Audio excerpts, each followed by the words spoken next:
I'm out in the woods this morning and I want to get my workout in, so I have my loppers. I also have a wireless microphone, and I wanted to try something today where I chat a little bit and wrestle with this. It may be a terrible idea because I may lose the microphone, but wanted to talk about my relationship to the woods, and let's turn the camera around and talk about it.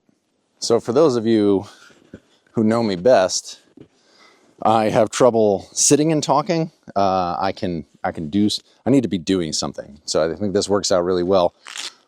If this microphone works, that I get to do something and while I'm chatting. And it's not just that time-lapse video, as fun as those are.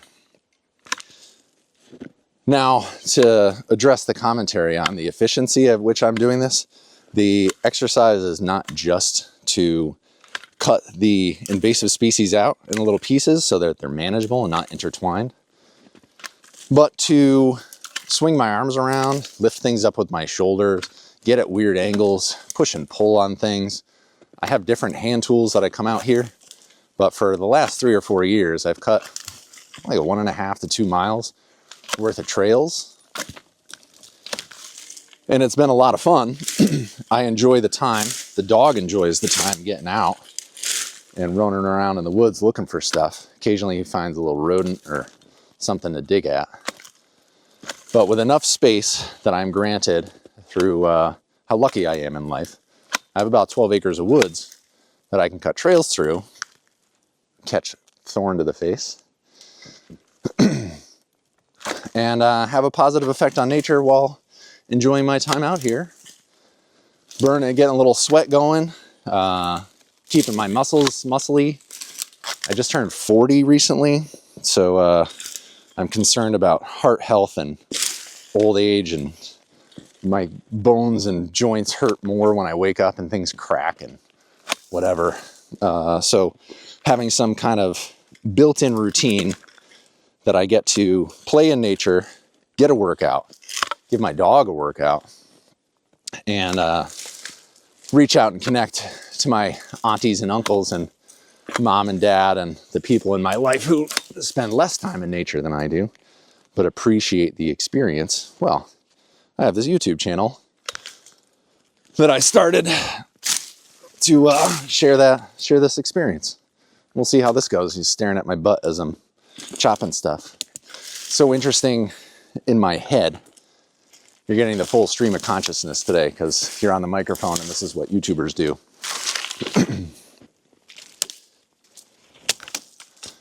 That when this is on time lapse, you just see me pushing and pulling and it goes so fast and you're like, how'd you do that? And all my time lapses are about 1 minute equals 1 second.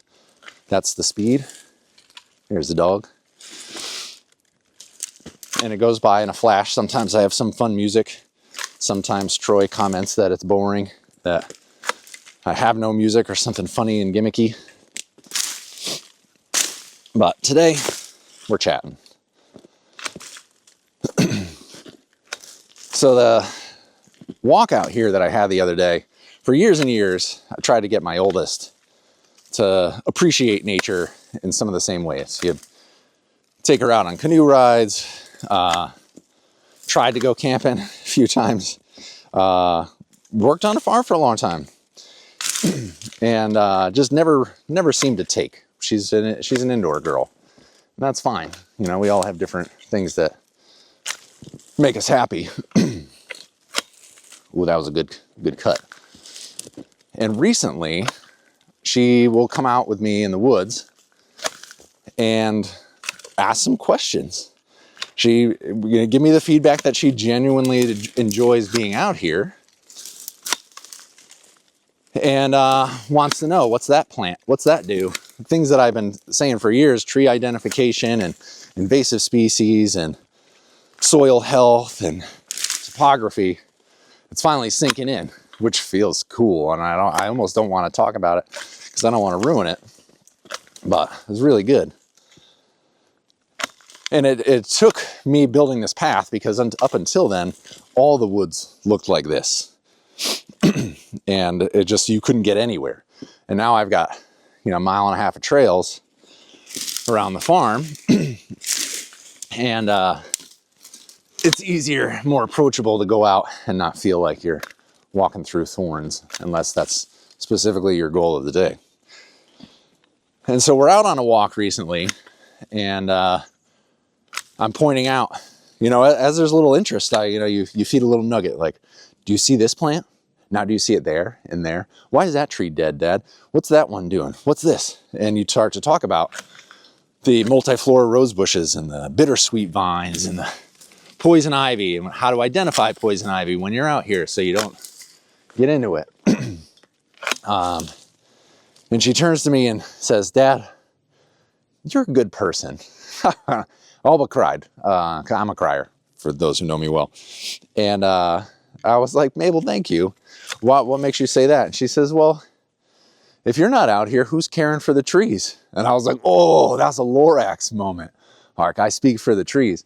And now I'm at best an amateur forester. I don't know any of the, you know, there's entire books on things that I don't know about. Imagine that.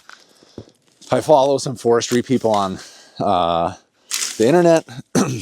I've read a bunch of books, and I am a farmer in ag since 2009. I've been researching this stuff on the side. So while it's not my core business is internet marketing, my love and my passion is the woods. And so to have my 11-year-old recognize how much, and not only how much I appreciate it, but the fact that I'll go out and do this effort, which checks the boxes of taking care of the dog, taking care of the forest, providing a place for us to have nice recreational walks, meant the absolute world to me. That was great. And made me think, you know, the whole foundation of this Food Cyclist channel started when I went on a bicycle trip in 2011. Started this channel around 2009-ish. It just celebrated 14 years. So 2011. Started the Food Cyclist channel, not because 14 years ago, there was no like full-time living off of YouTube. So if you think about 14 years being early for the YouTube, that's not that long ago in the grand scheme of things. And I started making videos because it was a place where I could publish it, because this is before smartphones, and I could share the link, embed it on my website, send it in an email.